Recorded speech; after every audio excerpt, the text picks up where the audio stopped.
I will now call upon Michael Bosco, Associate Provost, to present the honorary degree candidate, Quincy Miller.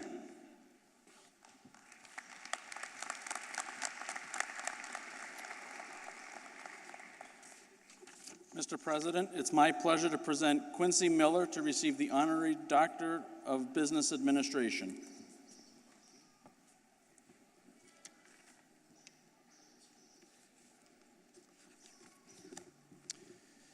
Quincy Miller, we are so honored to have you here as our commencement speaker. But first, we'd like to recognize you as one of our honorary degree recipients.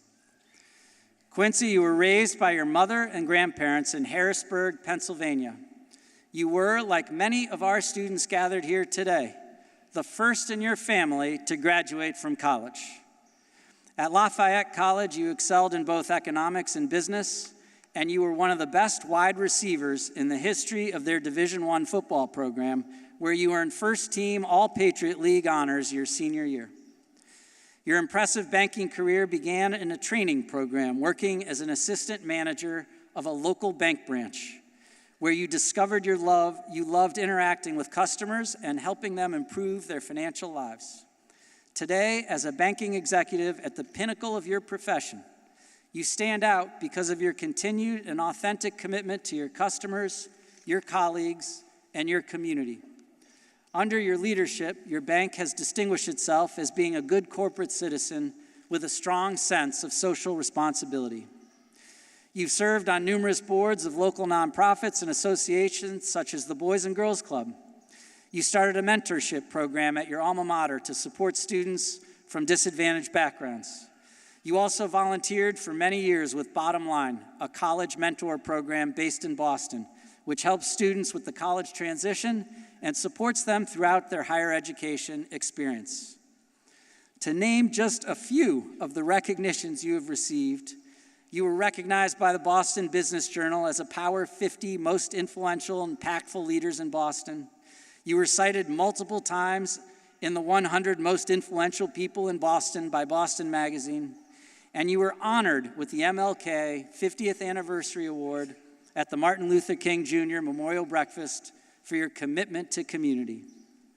It is my pleasure to recognize your exceptional leadership, your lifelong commitment to community engagement, and your constant efforts to help lift up others.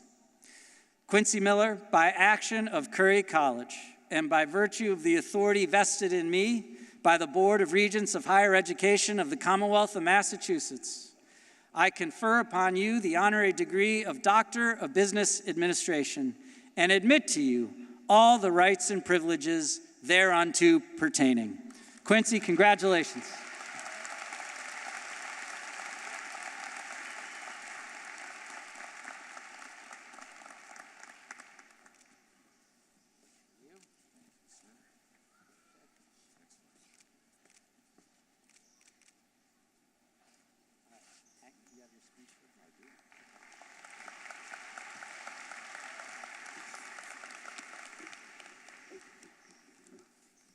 All right, Quincy's not going anywhere. Please, before I start, please join me again in congratulating now Dr. Quincy Miller on becoming a Curry College honorary degree recipient.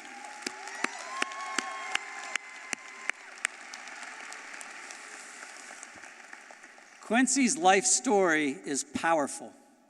He exemplifies the grit, resilience, determination, and kindness that we see in our students and that we take pride in as a community.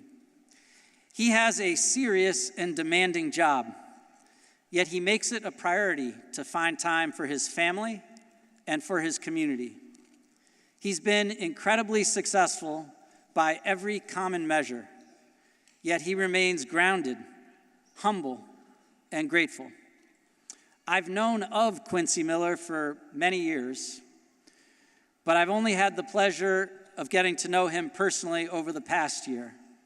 And I can tell you, behind all the impressive accomplishments is a genuine, warm, and engaging person, a good person, a perfect person to address the Curry College class of 2025. Please join me in welcoming our commencement speaker, Dr. Quincy Miller.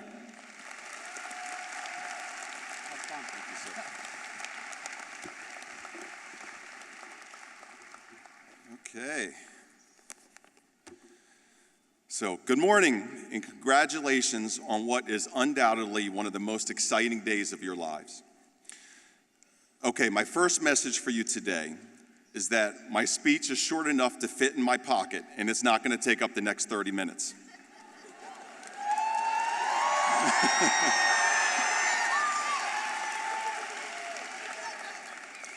Today is all about you. Today marks a journey of unwavering commitment in the face of many highs and lows that I'm sure you've had to grind through. I know this because my college degree changed my life. Not only my life, but the life of my family and my life of future generations of my family to come. I'm humbled to stand here in front of you as the president of Eastern Bank, one of the few black presidents in banking in America, but I can tell you I never expected to be here.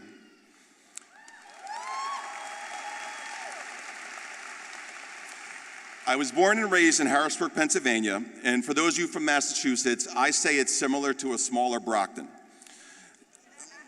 Shout out to Brockton.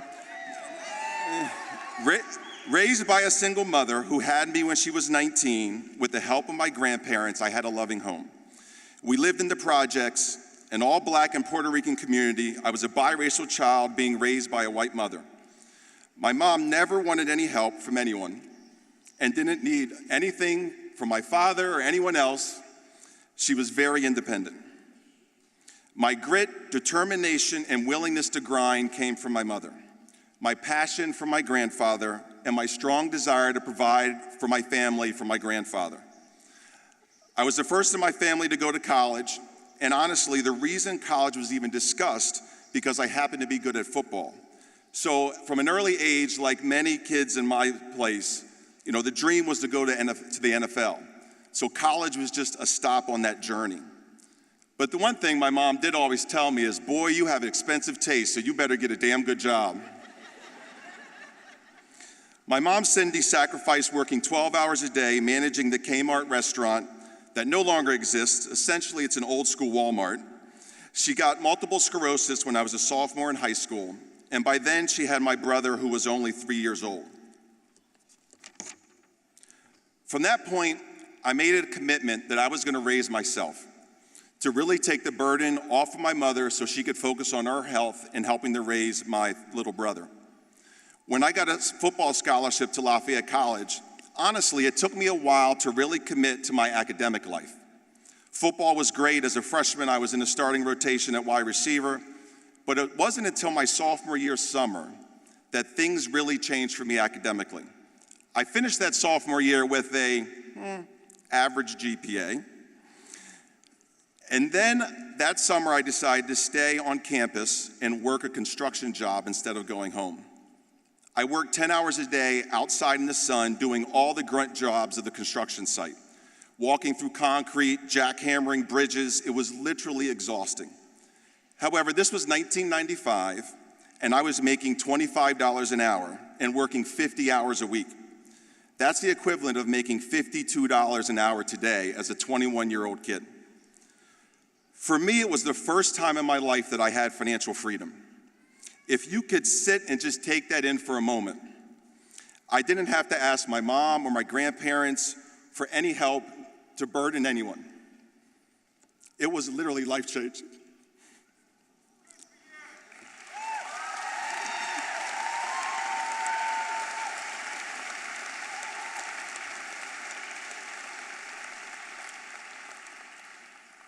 However, the first thing I did when I got some money, like any other 21-year-old, was I went out and bought myself a Gucci watch. I was lit, I tell you. However, I didn't blow all the money. I was a little responsible. I also bought my first computer with that summer money. But I still have that Gucci watch today, and it sits on my nightstand as a reminder of how hard you have to work.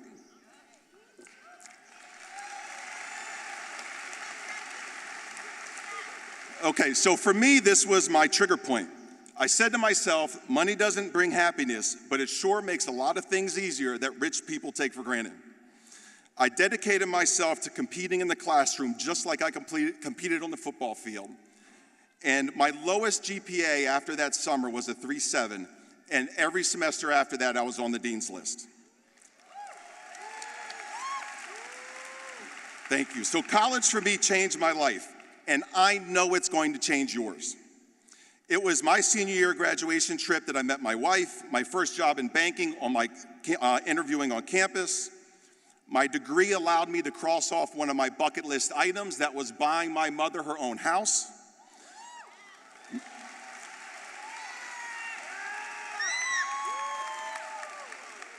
Many of all my proudest moments are because of that college degree. I'm proud to be one of the as I said, only black bank presidents in the top 100 banks in the country.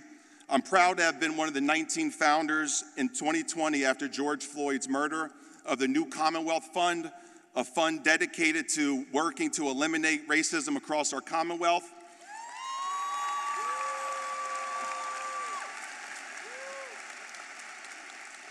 And we've raised $40 million to primarily help black and brown nonprofit leaders do this work.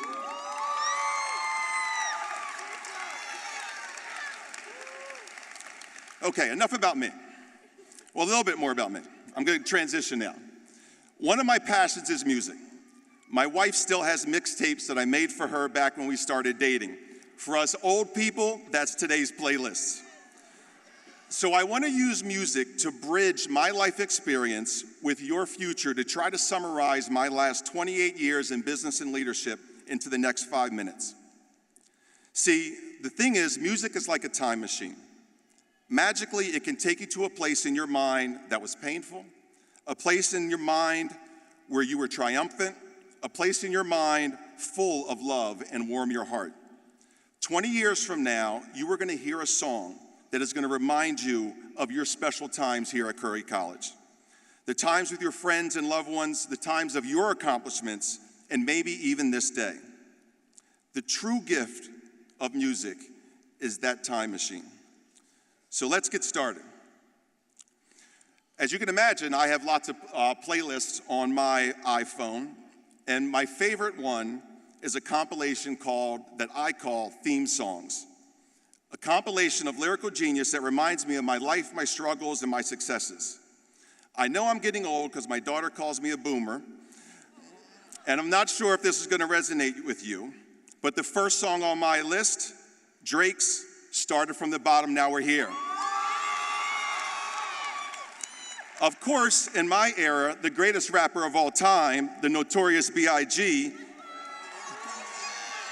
Juicy, which talks about it was all a dream.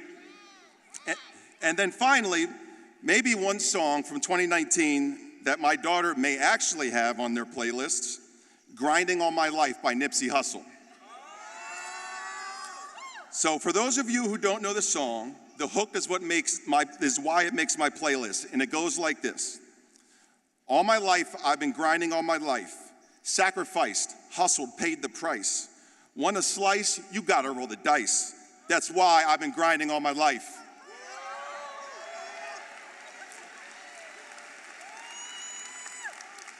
So as your faculty, family, and friends send you off into this world, I'm gonna take the word grind and use those lyrics and create an acronym for your journey. First, the letter G. G stands for setting a goal. When you leave here, when you're done celebrating, start your bucket list now. What are the things that you want to accomplish while you're here on this earth? For yourself, for your family, in your career and life. But all things start with a goal. And my advice here is to think big, because the day I graduated college, sitting in your shoes, I wanted to be a successful branch manager.